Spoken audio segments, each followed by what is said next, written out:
10분 안에 있는 고전소설 5화 구운몽 시작합니다. 먼저 등장인물 소개입니다. 이 소설의 주인공은 양소유인데요.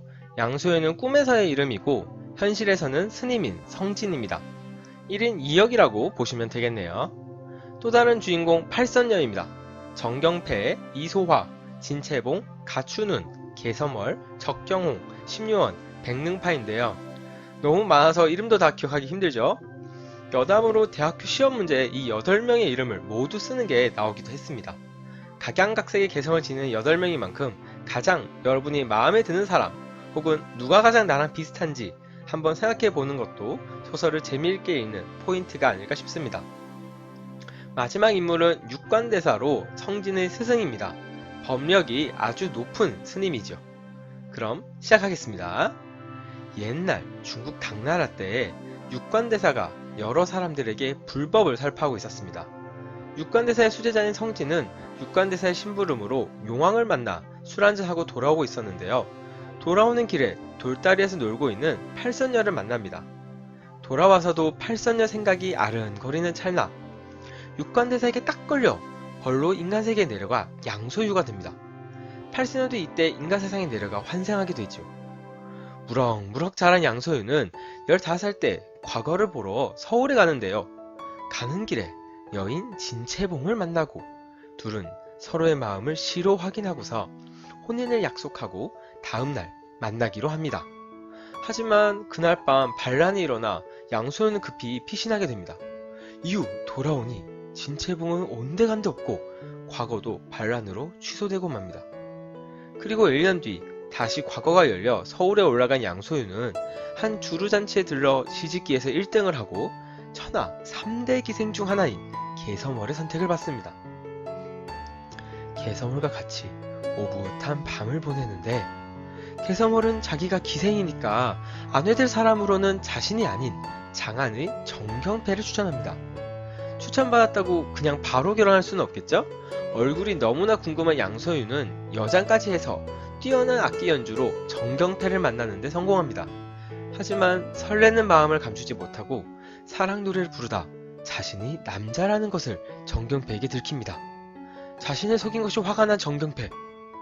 양소유를 마음에 안 들어 하지만 양소유가 장원급제를 하자 정경패의 아버지 정사도는 양소유를 사위로 삼기로 하고 약혼을 진행합니다. 한편 정경패에게는 가춘운이라는 종이 있는데요. 둘은 친자매 이상으로 가까운 사이라 가춘운은 시로 사랑 고백까지 하며 떠나지 않으려 합니다. 정경패가 양소유와 결혼하면 가춘운만 여기 남게 되니까요. 고민하던 정경패는 가춘운과 둘이 함께 양소유에게 시집가기로 합니다. 그리고 이번에는 자신이 양소유를 속이고자 가춘운을 신선인 것처럼 위장해 양소유와 인연을 맺게 합니다. 그리고 가춘이 사실은 신선이 아니라 귀신인 것처럼 하지만 정경패의 예상과는 달리 양소유는 귀신이어도 좋다면서 계속 밤을 함께 보냅니다. 이후 양소유는 반란을 진압하기 위해 연나라로 가고 가는 길에 미소년인 적백란을 만나 함께 가게 됩니다.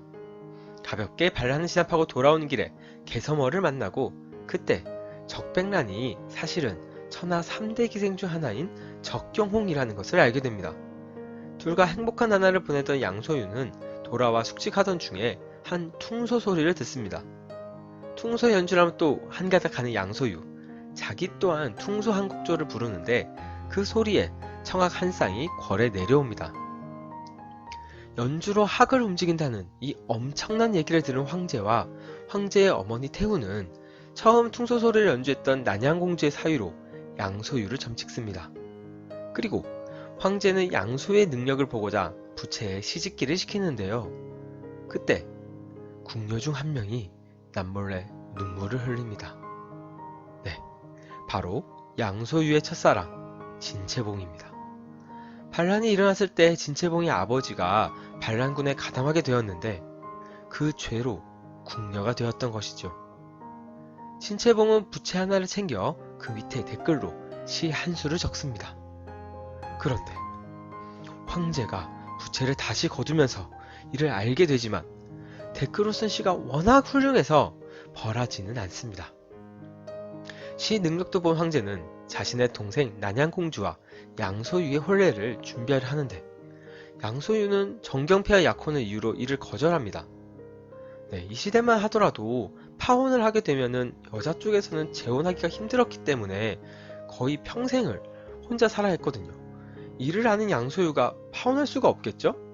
하지만 화가 난 황제는 양소유를 옥에 가둡니다. 근데 이때 토번이 당을 공격하고 이를 막을 사람으로 양소유가 나가게 됩니다. 전쟁터에서 양소유는 토번의 자객인 심료연을 맞닥뜨리지만 심료연은 양소유를 보더니 양소유를 모시겠다고 하면서 함께 여러 날을 보냅니다.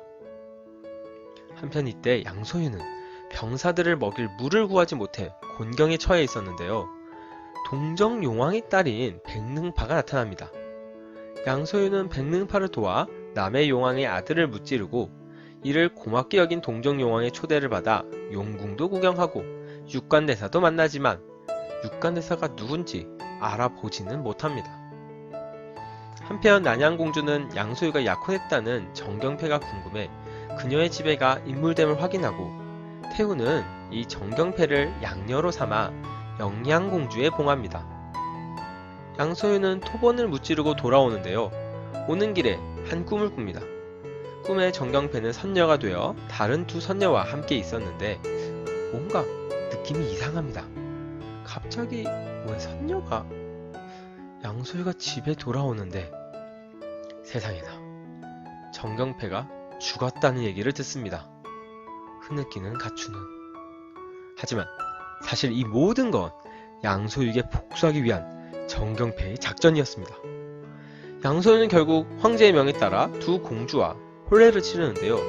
이때 자연스레 진채봉도 숙인이 되고 가추는 역시 첩이 됩니다.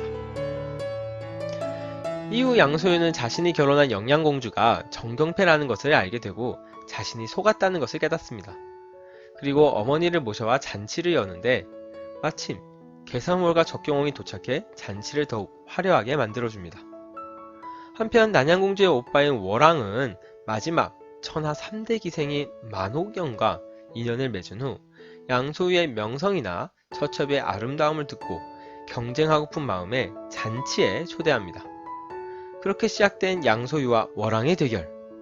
만옥연을 비롯한 월왕의 네 첩이 능력을 선보이고 양소유에게는 개서몰과 적경밖에 없어 밀리는 것 같은 와중에 심려연과 백능파가 짜잔 하고 나타나고 전세를 역전시킵니다. 그렇게 평화로운 나날이 지속되고 몇십 년 후 양소유는 서울 인근에서 여가를 지내며 인생의 덧없음에 대해 한탄합니다. 그리고 결국 8부인과 논의한 끝에 불교에 귀의하기로 다짐합니다. 그때 한 스님이 오고 양소유는 예전 백능파를 도와 수궁에 갔을 때 봤던 스님임을 기억해냅니다. 그러자 그 스님이 너는 어째 10년을 같이 산 건 기억 못하냐 하며 돌지팡이를 들어 난간을 두어 번 칩니다. 그렇게 성진으로 돌아온 양소유. 성진은 이 모든 게 꿈임을 깨닫고 대사 앞에 나아갑니다. 팔선녀도 육관대사를 찾아오고 육관대사는 성진에게 미래를 맡기며 사라집니다. 그리하여 성진이 육관대사의 뒤를 이어 불법을 설파하게 됩니다. 네, 여기까지가 바로 구운몽이었습니다. 양소유의 여러 신비한 얘기를 들었죠? 다음 주에는 종이의 사연, 저생전으로 찾아뵙겠습니다. 감사합니다.